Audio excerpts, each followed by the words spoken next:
నమస్తే. My mother my friend కార్యక్రమానికి స్వాగతం సుస్వాగతం.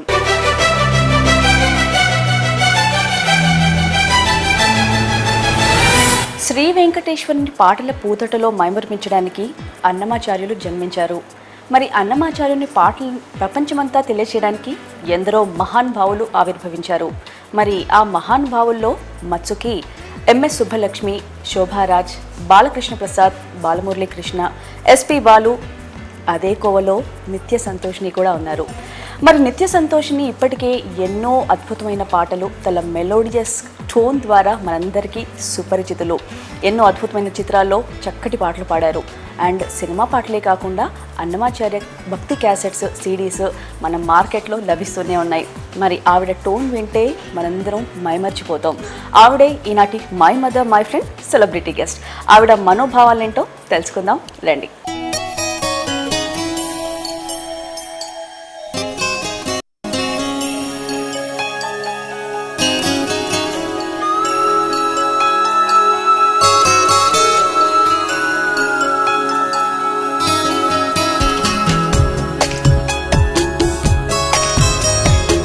హలో నిత్య.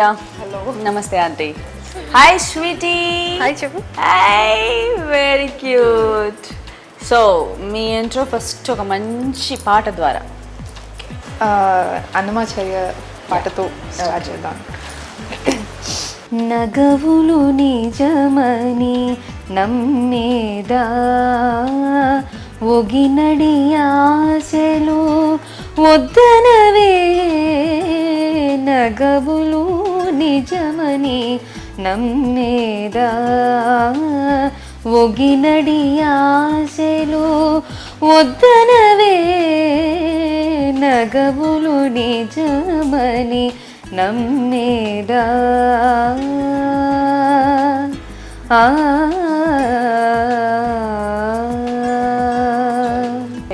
ఫ్యాంటాస్టిక్ అసలు. మమ్మీ ఎలా పాడిందిరా, బాగుంది కదా. Okay, first of all me proper ఎక్కడ? హైదరాబాదే. కూడా ఇక్కడ డాక్టర్ రంగాచారి. ఎన్ని సంవత్సరాలు అయిందా మమ్మీ మ్యారేజ్ అయ్యి? 1969. అబ్బా, 69, 79, 89, 99, 9. సో మొత్తం ఆల్మోస్ట్ ఎంత? 40 years. 40 years successful life. ఎంతమంది పిల్లలు మీకు? నలుగురు. ఇద్దరు అమ్మాయిలు, ఇద్దరు అబ్బాయిలు. ఫస్ట్ అమ్మాయి, మధ్యలో ఇద్దరు అబ్బాయిలు, లాస్ట్ అమ్మాయి నిత్య సంతోషిని. ఓహో, సో లాస్ట్ ముద్దుల కూతురు అన్నమాట. ఓకే, సో నిత్య ఎలాంటి అమ్మాయి అండి చిన్నప్పటి నుండి? అల్లరి అమ్మాయి అయితే కాదు, అల్లరి చేసే అమ్మాయి కాదు. అందరితో చక్కగా నవ్వుతూ మాట్లాడుతూ ఉండేది. నేను సంగీతము, light music, beehive ఆర్టిస్ట్ను, classical. Okay, అయితే ఎప్పుడు పాడుకోవడం అనేది ఒక అలవాటు. నేను ఏదైనా కీర్తన కానీ ఏదైనా పాడుతూ ఉంటే తను నా ఒళ్ళో ఉండి పాలు తాగుతూ కూడా వదిలేసి అని పాడేదన్నమాట. చాలా చిన్న పిల్లప్పటి నుంచి, మంత్స్ బేబీ అప్పటి నుంచి కూడా. అది ఏమిటో మనం ఏదో పాడుతుందని సంతోషపడేవాళ్ళం, అలాగే అనుకునేదాన్ని. కానీ తను కొంచెం పెద్దగా ముందు కొంచెం సంవత్సరంన్నర అయ్యేటప్పటికి ఈ అదిగో అల్లదిగో అన్నమాచార్య కీర్తన సహజంగా రేడియోలో రావడము, తర్వాత నేను పాడడము అని పాడేదన్నమాట. సాకి ఉంటుంది కదా, అదిగో అని ఉంటుంది కదా, అది తను హమ్మింగ్ చేసేదన్నమాట. అప్పుడు చిన్నప్పుడే తను హమ్మింగ్ చేసేది. అది ఎంతసేపు నిలబెట్టేదో అంతసేపు, చాలాసేపు నిలబెట్టేది. ఆ క్యాసెట్ కూడా ఉంది అప్పట్లో కూడాను. అట్లా పాటలు అంటే చాలా ఇది. అయితే చిన్న ప్రోగ్రామ్స్కు 2.5 years వచ్చిన తర్వాత ప్రోగ్రామ్స్ తీసుకెళ్ళడం. నేను పిల్లలందరికీ కూడా నేను సంగీతం చెప్తాను. ఆహ్లాదిని ఆర్ట్స్ అకాడమీ అని ఇంట్లోనే పెట్టాను అనమాట. దాంతో వీళ్ళ అక్క కూడాను ఇప్పుడు మ్యూజిక్ కాలేజీలో తను లావణ్యలత అని లెక్చరర్. ఇప్పుడు ఆ అమ్మాయి కూడా బాగా పాడేది. తను చిన్నప్పుడు కూడా అన్ని పాటలు పాడి, ఏమిటో అమ్మాయి కవిత్వం కట్టుతూ పాడుకునేది. తనంతులు తను కూర్చొని ఏదో రాధా కృష్ణ అని ఏవేవో అలా పాడేదన్నమాట. అవునవును, అదైతే నిజం. అంటే ఇది ఎలా వచ్చింది మీకు? మీరంటే ఆల్రెడీ సింగర్, అంతకు ముందు మీ ఫ్యామిలీలో ఎవరైనా ఉన్నారా? మా నాన్నగారు భజనలు చేసేవారట. మేము బ్రహ్మంగారి ఆరాధన మా నానమ్మ బాగా పాడేవారు, మా మేనత్తలు బాగా పాడేవారు పాటలన్నీ. మంగళహారతులు అంటే, తులసి పాట అంటే, పెళ్ళిళ్ళ పాటలు అంటే, ఉయ్యాల పాటలు అంటే అన్నీ ఎలా మరి వాళ్ళు ఎలా సేకరించారో నాకు తెలియదు. కానీ ఆ పాటలు నాకు కూడా అలాగే వచ్చేసాయి, నేను పాడేదాన్ని. అలా అలా సంగీతం వచ్చేసింది. సో నిత్య, నువ్వు చిన్నప్పుడు పాడిన ఫస్ట్ పాట ఏది? ఫస్ట్ పాట అదిగో అల్లదిగో. అది వాళ్ళది. ఓకే. తర్వాత రాముని నామమే అతి మధురం అని అమ్మ నేర్పించారు, ఆ పాట పాడేదన్నమాట. సో మొత్తం మన భక్తి పాటలే అనమాట. అచ్చా అచ్చా. అప్పట్లో నాకు అంటే మూవీ సాంగ్స్ అంటే అసలు ఐడియా చిన్నదాన్ని కదా, అసలు ఐడియా అంత ఐడియా లేదు, ఇష్టం ఉండేది కాదు. సో మరి చిన్నాక మొదటి గురువు అంటే అమ్మే అనమాట. ఫస్ట్ మొదటి గురువు అమ్మగారు. అమ్మ తర్వాత ఇంక ఇలానే అమ్మ దగ్గర కూర్చుంటే అంటే లాడ్ ఎక్కువ ఉంటుంది కాబట్టి అని చెప్పేసి తంపెళ్ళ సూర్యనారాయణ గారు మాస్టర్ గారు ఉండేవారు, ఆయన దగ్గర నేర్చుకున్నాను. నేను అక్క ఇద్దరం నేర్చుకున్నాను. తర్వాత ఆయన చనిపోయిన తర్వాత ఆకిళ్ళ మల్లికార్జున శర్మ గారి దగ్గర నేర్చుకున్నాను. ఓకే. ఇక్కడే ఎంత కంటిన్యూటీ. ఓకే. సో మొత్తం దాంట్లో సర్టిఫికేట్ కోర్స్ అదంతా అయిపోయింది అనమాట. నాది ఇంకా సర్టిఫికేట్ అవ్వలేదు, ఎక్కువగా నేర్చుకోవడం. ఓకే. సో మా ఇద్దరు కూతుళ్ళ వరకు సంగీతం బాగానే నేర్చుకున్నారు. మరి బాబులు వాళ్ళు కూడా మృదంగం నేర్చుకున్నారు, తబలా నేర్చుకున్నారండి. వాళ్ళు బాగా పాడేవాళ్ళు, కానీ పాట కంటే వాళ్ళు ఇన్స్ట్రుమెంట్స్ నేర్చుకున్నారు. ఇద్దరు మృదంగం, చిన్న బాబు తబలా కూడాను, పెద్ద బాబు క్యాషో కూడా నేర్చుకునేవారు. పెద్ద బాబు పేరు పవన్ కుమార్, చిన్న బాబు పేరేమో ప్రవీణ్ కుమార్. సో మరి అమ్మగారు చిన్నప్పటి నుండి ఇప్పటి వరకు మీ లైఫ్లో ఎంతవరకు సపోర్టింగ్ క్యారెక్టర్ తనది? డెఫినెట్గా చాలా సపోర్ట్ అండి. వాట్ ఎవర్ ఇవాళ నేర్చుకోనియడం కానీ, రికార్డింగ్స్ వెళ్ళడం కానీ, మామూలుగా just because of my parents. డెఫినెట్గా వాళ్ళ ఎంకరేజ్మెంట్ లేని ఏదైనా. సో బిఫోర్ మ్యారేజ్ అంటే ఓకే, మనకు విల్ గెట్ సమ్వాట్ ఏంటి టోటల్ ఫ్రీడమ్ ఉంటుంది, రైట్? సో మరి ఇంకా మ్యారేజ్ అయిన తర్వాత కొన్ని రెస్పాన్సిబిలిటీస్ పెరుగుతాయి కాబట్టి అలా అత్తగారితోనూ ఇక్కడ తల్లిగారితోనూ ఓకే బ్యాలెన్స్డ్గా ఉండాలి మనం కదా. సో మరి బేబీ కూడా పుట్టిన తర్వాత రికార్డింగ్స్ అంటూ, షోస్ అంటూ ఇలాంటివి ఉంటూనే ఉంటాయి. సో అప్పుడు అమ్మ కానీ అత్తగారు కూడా అమ్మ లాంటిదే. సో ఎలా ఉండేది షఫలింగ్ అంతా? నాకు ఫ్రాంక్గా చెప్పాలంటే ఆఫ్టర్ మ్యారేజ్ కూడా దెర్ ఇస్ నో డిఫరెన్స్. నాకు పెద్దగా డిఫరెన్స్ లేదు, ఎందుకంటే అమ్మ దగ్గర ఉన్నప్పుడు బిఫోర్ మ్యారేజ్ కూడా పాపం నాకు ప్రతి రికార్డింగ్కి అమ్మ నాకు వచ్చేవారు. పాపం ఎంత లేట్ నైట్స్ అయినా పాపం తను నాతో ఉండేవారు. ఆ సపోర్టే నాకు మ్యారేజ్ అయిన తర్వాత కూడా. కొన్ని రోజుల తర్వాత నేను ఒక్కదాన్ని వెళ్ళేదాన్ని రికార్డింగ్స్కి.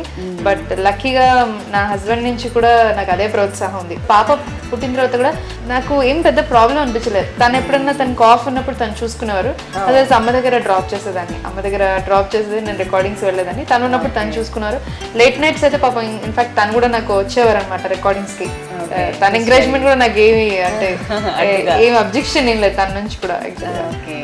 సో అమ్మలో మీకు బాగా నచ్చిన అంశం ఏంటంటే? టు బీ ఫ్రాంక్ చెప్పాలంటే ప్రతి అంటే మదర్ అండ్ డాటర్ రిలేషన్లో ఎలా ఉంటుందంటే కూతురు తప్పు చేసినా లేదు తను కరెక్ట్ అన్నట్టుగా వేరాజ్ ఎప్పుడైనా ఏదైనా జరిగినప్పుడు కూడా ఎప్పుడైనా అమ్మ దగ్గరికి వెళ్ళి అమ్మ ఇలా అయింది అని ఏమైనా బాధగా చెప్పుకున్నాను.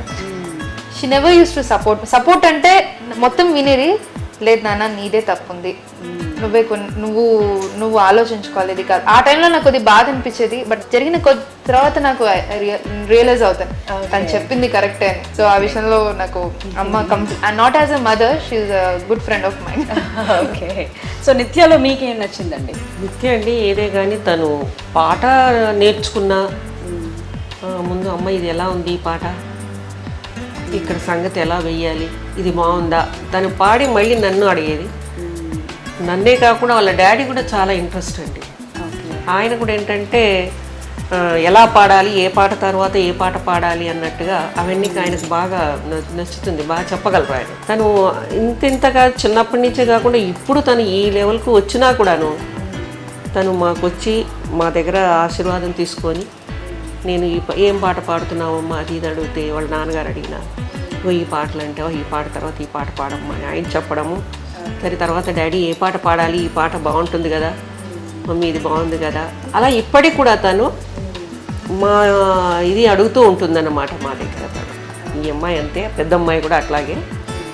కానీ మీకు ఇంకా బాగా తెలుసు కదమ్మా ఎలా మీరు ఎట్లా పాడాలి ఏ సంగతి అనేది. ఇంకా అంటే లేదు మీరు చెప్తే మాకు బాగుంటుంది అని కానీ ఇప్పటికి కూడా దేవుడి దయ వల్ల వాళ్ళకు నా మీద ఉండే అభిమానం, మాతృ అభిమానము, ఫ్రెండ్లీగానో టీచర్గానో వాళ్ళు మాత్రం నిజంగా నా ఇది వాళ్ళు పొందుతూ ఉంటారన్నమాట.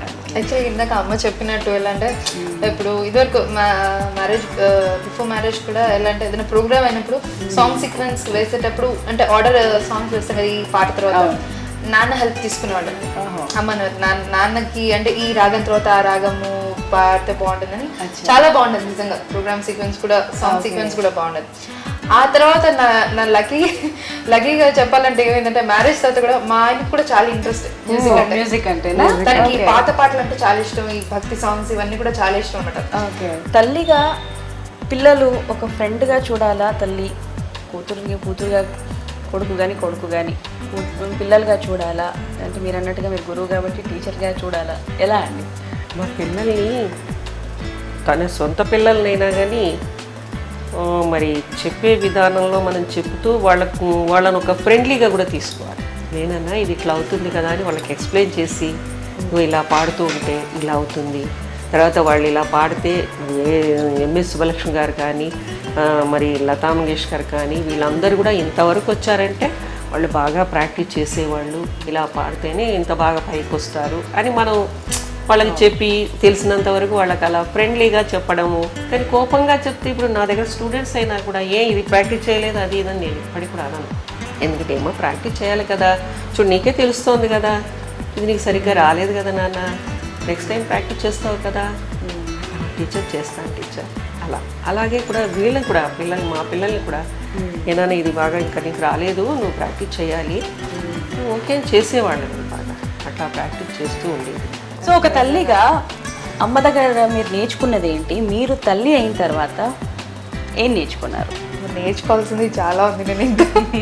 బట్ అమ్మ దగ్గర నేను నేర్చుకుంది అంటే నిజంగా చెప్పాలంటే ధైర్యం, సెల్ఫ్ కాన్ఫిడెన్స్.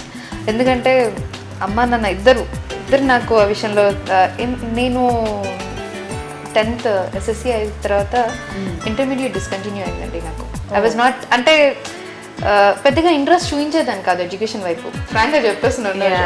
కానీ పేరెంట్స్ విషయంలో మా నాన్నగారు అయితే నెవర్ యూస్ టు అంటే నాకు కంపెల్ చేసేవారు కాదు, నువ్వు నువ్వు చదువుకోవాలి అంటే ఆయన డాక్టర్ చేశారు కదా నువ్వు కూడా ఏదో చెయ్యాలి అలా ఎప్పుడు నాన్నగారు ఒక్కటే చెప్పేవారు, నువ్వు డిసైడ్ చేసుకో వాట్ యూ వాంట్.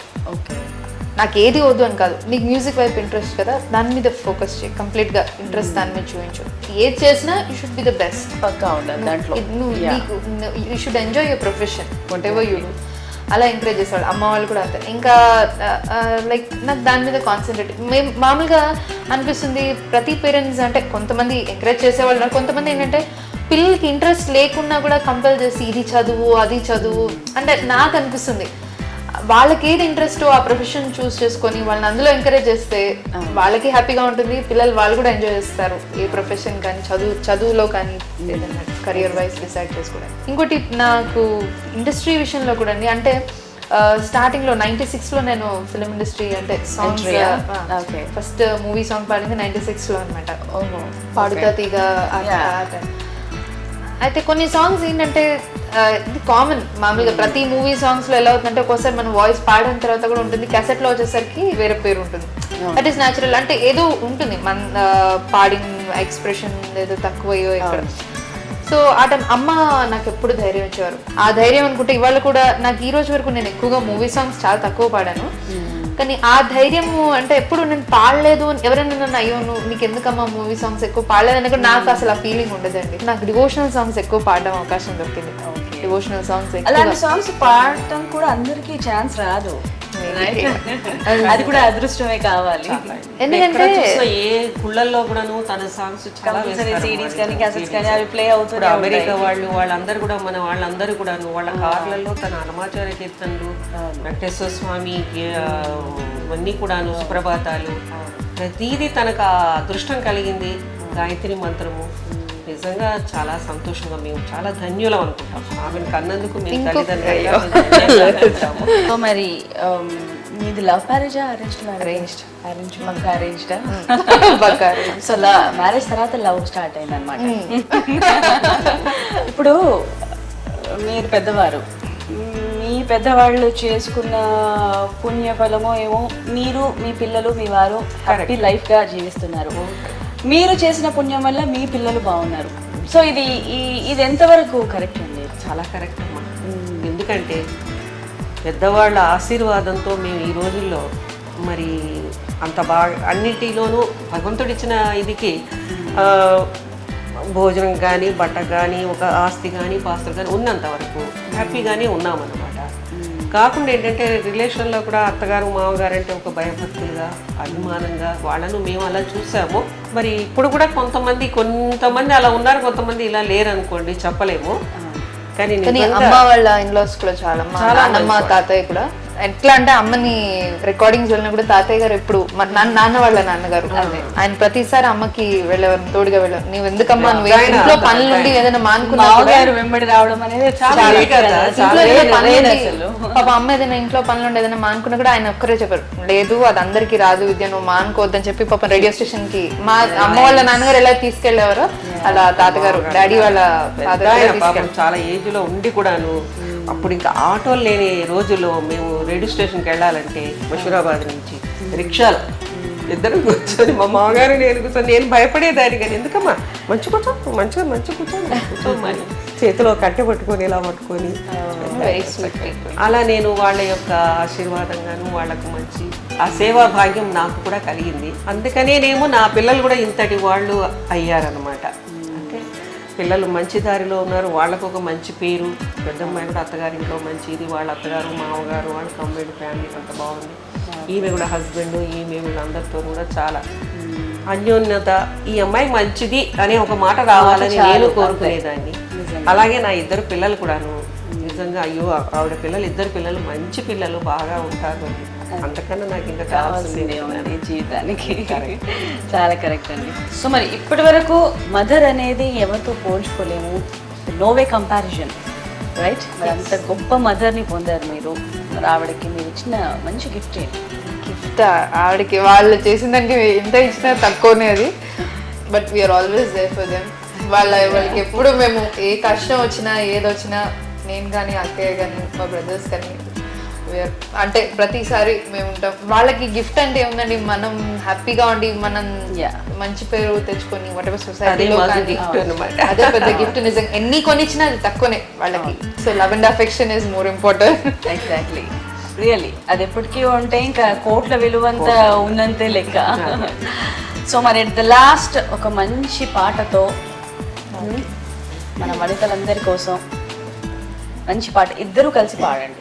ఈశ్వరి నందన సాయి గోపాల, ఈశ్వరి నందన సాయి గోపాల, హే మధుసూదన కృష్ణ కృష్ణ, సాయి మధుసూదన కృష్ణ కృష్ణ, జగదోధారా పర్తి విహారా, జగదోధారా పర్తి విహారా, ప్రేమ స్వరూప ప్రేమావతారా, ప్రేమ స్వరూప ప్రేమావతారా, ద్వారకమాయి శ్రీ సత్య సాయి, ద్వారకమాయి శ్రీ సత్య సాయి, హే జగన్మోహన కృష్ణ కృష్ణ, సాయి జగన్మోహన కృష్ణ కృష్ణ, ఈశ్వరి నందన సాయి గోపాల, హే మధుసూదన కృష్ణ కృష్ణ, సాయి మధుసూదన కృష్ణ కృష్ణ. చాలా అద్భుతంగా ఉంది అసలు. Thank you. చూస్తుంది బాబా పాట కదా.